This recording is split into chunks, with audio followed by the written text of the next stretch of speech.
St. Jerome, a doctor of the church, one of the four great fathers of the Latin church, as it were. St. Jerome was a person educated in philosophy and rhetoric, one of the great scholars of his day, an expert in Cicero. One night he had a dream, and in that dream he heard these words, "You're not a Christian, you're a Ciceronian."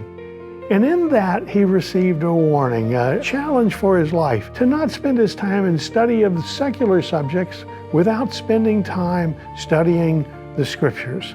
And so St. Jerome became for us one of the great Scripture scholars of the early church. In fact, he's the translator of the Latin Vulgate, what became the most common version of the Scripture in the early church and through the Middle Ages.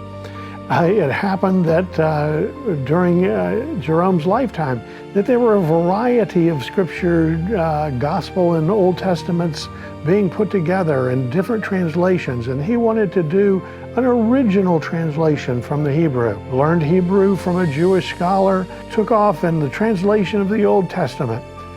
The reason why Jerome is important for us is something that he said later in one of his commentaries. He said to us, "Ignorance of Scripture is ignorance of Christ."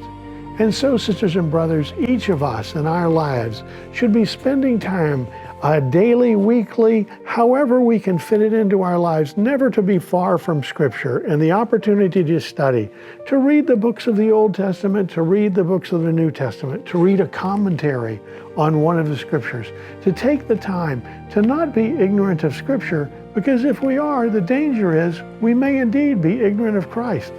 We thank St. Jerome for challenging us, each in our own way, not to be Scripture experts, not to be deep scholars of Scripture, but to know the Word of Christ as it comes to us in the Old and New Testament, these books of love God intended for us.